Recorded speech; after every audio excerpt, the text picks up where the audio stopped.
अच्छा मैं हुण करारदादा पढ़दा पिया दोस्तों। PTI इलैक्शन 2018 के पार्टी मैनीफेस्टो सराइकी सूबे का वादा किया हा।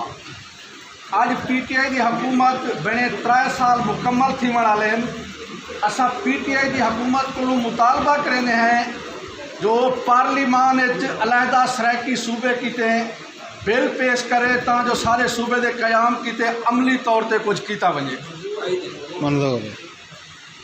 मरदमशुमारी ते NFC के मुताबिक सूबा पंजाब के बजट सराइकी वसेब का हिस्सा 530 अरब रुपए बनते। पंजाब के अजोके बजट सराइकी वसेब किते 530 अरब रुपए का बजट मुख्तस किया वजे। रियासत पाकिस्तान सराइकी सुनाण को हमेशा इनकारी रह गई है।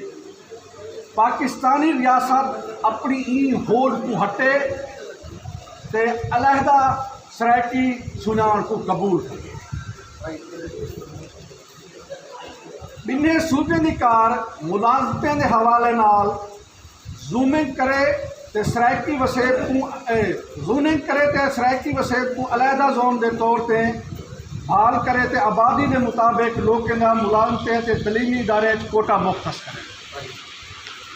पाकिस्तान पीपल्स पार्टी पाकिस्तान दोस्ती अते मजलूम कौमें के हकूक के केस विचाले अपने फराइज के अजोके सियासी हालात मुताबिक गांजमंद करे। सराइकी वसेब के तमाम कॉलेजों में सराइकी लैक्चरर तैनात किए वजन कम अज़ कम प्राइमरी सतह तक सराइकी को जरिया तलीम बनाया वजे। सराइकी पाकिस्तान की लिंगो फ्रांका है। सराइकी पाकिस्तान के पूरे सराइकी असम्बली काम की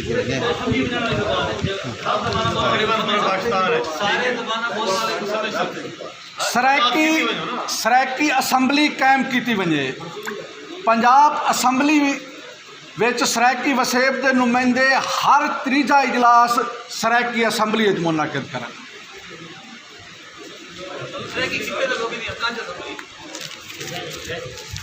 ते अज का इलामिया ऐलान दायरा दीन पनाह वो भी मैं तमाम दोस्तों को पढ़ के सुनावा तो उनकी भी मंजूरी दो। ऐलान दायरा दीन पनाह। हाँ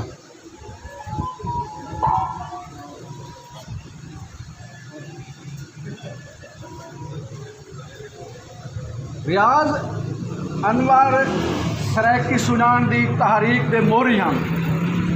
अज असा उन्हें दी वसूं दायरा दीन पनाह ते ई कठ का अर्थ उन्हें दा आदर करण कीते।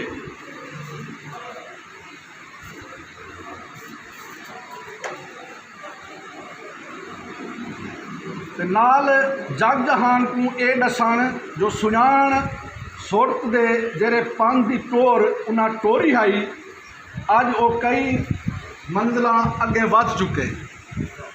अज 1960 के वेले का सवाल असा कौन है दा बलदा एक पाके च आ गया।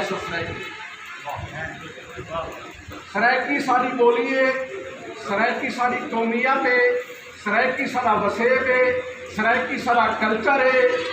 असा लोग सराइकी साड़ी झोंक सराइकी छड़ा एक नारा नहीं, ये साड़ी लू लू बस्ती सिख साध है, साड़ी जागदी अख का ख्वाब है।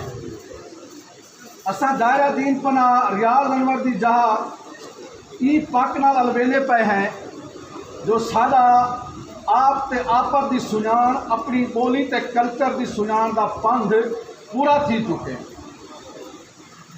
ई कट पिछू एक नवा पंध साढ़े अगू है। ये बोली ते कल्चर के ने अगू एक सियासी पंध है। ये नवा पंध है। पाकिस्तान के आइन हेठू पार्लीमान के फोरम के ने सराइकी सूबा को 5वीं विफाकी यूनिट मनवावन का पंध है। ये पंध कुछ साढ़े अपने तो कुछ बिन्ने वसाए। साढ़े अपने वसे ई किते जो असा ई किते कितनी तान मार कर सकते हैं।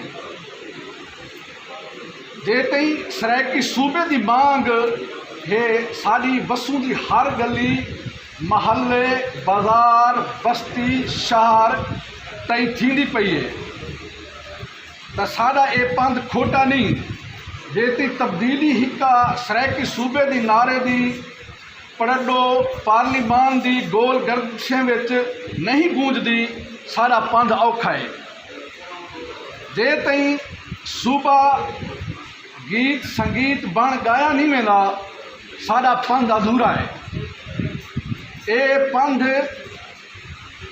जज्बे के सेक नाल थीवड़े ये पंध ससी वांग पेरो राणा तत्ते थल दा पंध ई पंध विच उन्नू दी तांग विच तांघण ते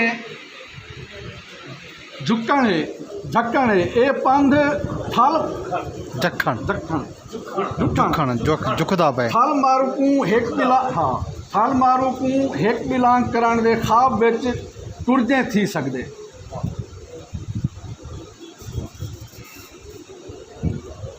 इहदे किते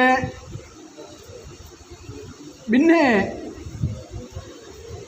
वैसे ई किते बिन्ने बस ई किते है जो ये एक वंड है हर वंड वाली कार इहदे विच शरीके हैं। जे कहीं हमसाया कौमा सारे ही हक की हिमायत नहीं करेना ये वंड नहीं थी सकती। ई किते ये पंध असां जमहूरी पार्लीमानी दग टुरदे कर सकते हैं। पार्लीमानी सियासी जमातां नाल डायलाग करन पुछ प्रतीत करनी है। ये डायलाग ये पुछ प्रतीत कहीं दिगे नाल नहीं भल अटकल नाल थी सकती। अज के ने इकट्ठ ई सराइकी सूबे दे वादे दी पुछ प्रतीत दे काम दा ऐलान करे ने। ई पुछ प्रतीत दा हिक्को अर्थ है जो 100 ॾींहं दे वादे मूजिब सराइकी सूबा बनावण दा बिल पार्लीमेंट घिन आया वञे। पार्लीमेंट सूबे दा ना हदूद ते वसाइल दी वंड ते गाल मुहाड़ करे। ये बिल पास थीवे या ना थीवे भल ही सांगे साको अपने दुश्मन सज्जन दी सुञाण तो थी सी। ई सांगे साडा अगला पंध सौखा थी सी। अज के ने पुछ प्रतीत गली महल्ले थी सी। ये पुछ प्रतीत सूबा संग टोर के ने थी सी। ये पुछ प्रतीत कठ नाल थी सी। बैनर्स ते पैना फ्लैग लावण नाल थी सी। ये पुछ प्रतीत विसाख ते थी सी। बाजार थी सी। नचते हुए थी सी। होका दे के ने थी सी। हाथ बध के ने थी सी।